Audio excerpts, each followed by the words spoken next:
ભારત માતા કી, ભારત માતા કી। ચાલો એ બધા બહેનો આગળ ચાલવા મળશે।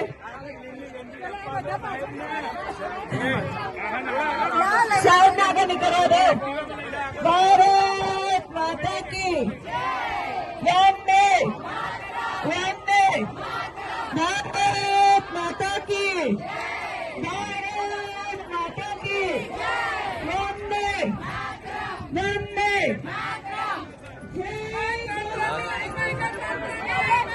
जय सोनारी, हम भारत की नारी है, हम भारत की नारी है। जय सोनारी, जय भारत, जय सोनारी, जय भारत।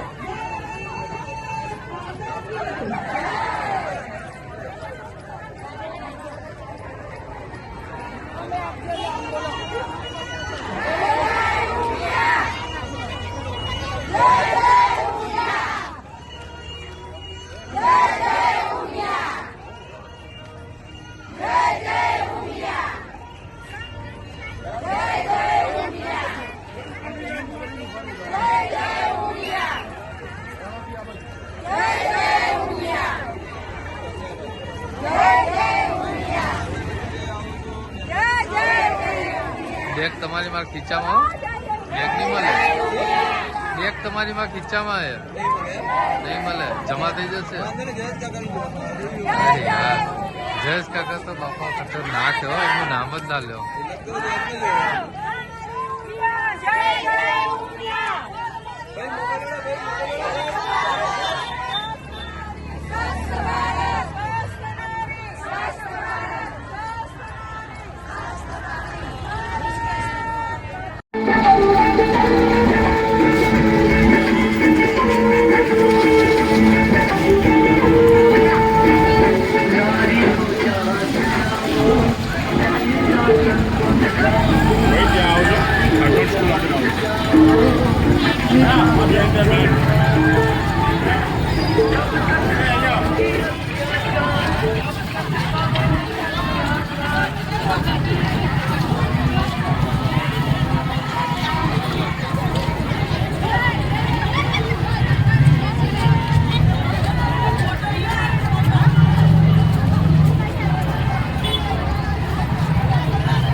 સમાજમાં જનજાગૃતિ થાય એવા એક ઉમદા આશયથી આશીર્વાદ ફાઉન્ડેશન દ્વારા એની ડિટેલ સમજણ મળે એવા આજના આ સહિયારા પ્રયત્ન દ્વારા હું એટલું કહીશ કે prevention is the better than cure.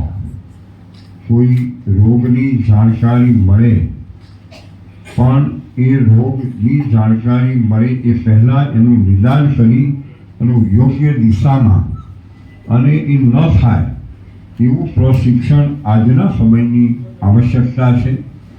અને મને લાગે છે કે પુરુષો તરીકે એટલું કહીશ કે બહેનો જ્યારે પોતાના શરીરની કે પોતાના સ્વાસ્થ્યની ચિંતા કરતા હોતા નથી, ઘરની બધી જ સમસ્યાઓમાં તેમનો સમય પસાર થતો હોય છે। પણ આજે જ્યારે આપણી પાસે આટલી બધી ટેકનોલોજી છે અને એના માધ્યમથી આપણે જાગૃતિ અને બાકીના કામોમાં એની મદદ લઈ તો મને લાગે છે કે એ આ એક સાચા અર્થમાં લોક જાગૃતિ માટેનો એક ઉમદા પ્રયોગ છે, પ્રયાસ છે. એને હું ખૂબ ખૂબ ખૂબ અભિનંદન આપું છું. સાથે સાથે મા ઉમિયા માતાની કૃપા આપણા સૌના ઉપર બની રહે. અને આજે રમેશભાઈ કાંટાવાલાનો જન્મદિવસ છે, એમને પણ ખૂબ ખૂબ શુભેચ્છા આપું છું. ભારત માતા કી જય, વંદે માતરમ. જેટલા ડગલા ચાલ્યા ને એટલા ડગલા અમે ડોનેટ કર્યા હતા. અને એવું કહેવાય કે 5000 ડગલા ડોનેટ થાય ને એટલે એક બહેનનું ફ્રીમાં ચેકઅપ થાય. એવા કરોડો ડગલા થયા અને લગભગ એવું 10,000 બહેનોનું આપણે ફ્રી ચેકઅપ આશીર્વાદ ફાઉન્ડેશન કરવાનું છે, જેની માર્કેટ કોસ્ટ 3,000 થી 3,200 રૂપિયા માર્કેટ કોસ્ટ થાય. એ ફ્રી ચેકઅપ, મેમોગ્રાફી, પેપ ટેસ્ટ આ બધું આશીર્વાદ ફાઉન્ડેશન કરશે. અહીંયાથી તમે 10-10 ની કે 15 ની ટીમ બનાવી અને આશીર્વાદ ફાઉન્ડેશનમાં રજીસ્ટ્રેશન કરાવી જજો. ફ્રીમાં ચેકઅપ થશે. આ રેલીનો આશય સાહેબ અમારો એક જ છે કે દરેક બેન જે 40 પહોંચે એ બ્રેસ્ટ કેન્સરનું ચેકઅપ કરાવે ગભરાયા વગર. એટલા માટે કે એક માં બચશે, એક દીકરી બચશે ને તો એક પરિવાર બચી જશે. આ ભાવ સાથે અમે આ કામ કરીએ છીએ. અને આદરણીય શ્રી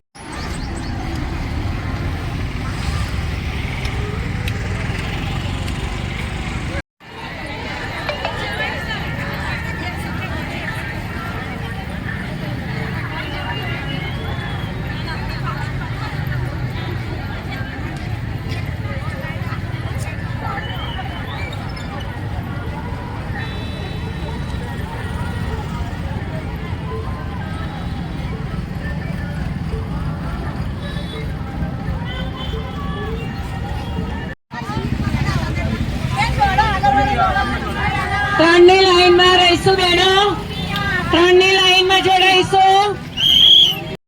મનેશભાઈ, એક કાઉન્સિલર તરીકે તમે તમારા વિસ્તારમાં જાગૃતિ કાર્યક્રમનું આયોજન કર્યું છે, તો આ આખું આયોજન કઈ રીતના અને શાના પ્રેરિત હતું? આ ઊંઝા ઉમિયા માતા સંસ્થા દ્વારા અને ઉત્તર ગુજરાત પાટીદાર સમાજ વસ્ત્રાલ દ્વારા બ્રેસ્ટ કેન્સર જાગૃતિ અભિયાન માટે અમારા વિસ્તારના પૂર્વ ગૃહમંત્રી પ્રદીપસિંહ જાડેજા સાહેબ અને ધારાસભ્ય શ્રી બાબુસિંહ જાદવ સાહેબ અને અમારા પ્રમુખ શ્રી રમેશભાઈ કાંટાવાલા દ્વારા આ આયોજન કરવામાં આવ્યું હતું. અને 1000 બહેનો સાથે આ આખા વિસ્તારમાં 5 કિલોમીટરની રેલી સ્વરૂપે પ્રસ્થાન કર્યું હતું. આ જે રેલી છે, આ રેલીનું શું આયોજન છે અને કઈ રીતનું કર્યું છે? આપનું નામ અને પરિચય પહેલાં આપજો. મારું નામ રમેશ કે પટેલ કાંટાવાળા, ઉમિયા સંસ્થાન ઊંઝા તરફથી પ્રેરિત ઉત્તર ગુજરાત પાટીદાર સમાજ વસ્ત્રાલનું આ એક આયોજન કરેલ છે. બ્રેસ્ટ કેન્સર જાગૃતિ અભિયાન અવેરનેસ માટે આ એક રેલીનું આયોજન કરેલ છે. અમે 1000 બહેનો છે અને પ્લે કાર્ડ સાથે અહીંયા અમે નીકળ્યા.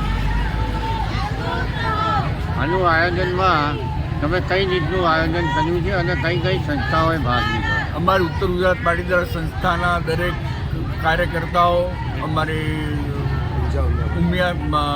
ઊંઝા સંસ્થાનના પ્રેરિત આ એક કાર્યક્રમનું આયોજન કરે.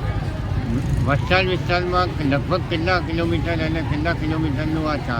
1000 બહેનો છે અને 5 કિલોમીટરનું એક આયોજન કરેલ છે.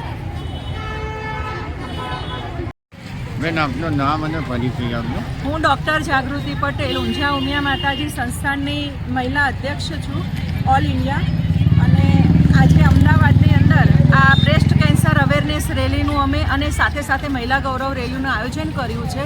અત્યારે હાલ કેન્સર એ લગભગ નાનાથી મોટા બધા અલગ અલગ પ્રકારના ઘણા કેન્સર થાય છે, પરંતુ મહિલાઓ માટે ખાસ બ્રેસ્ટ કેન્સર એટલું બધું ફેલાયું છે કે જેનાથી બહેનોમાં જાગૃતિ આવે અને સાથે સાથે મહિલાઓનું ગૌરવ વધે. એ પ્રકારે સ્ત્રી એ પરિવારની કરોડરજ્જુ છે અને એટલા માટે સ્વસ્થ નારી સ્વસ્થ ભારત એ સ્લોગન સાથે અમે આજે આ રેલીનું આયોજન કર્યું છે.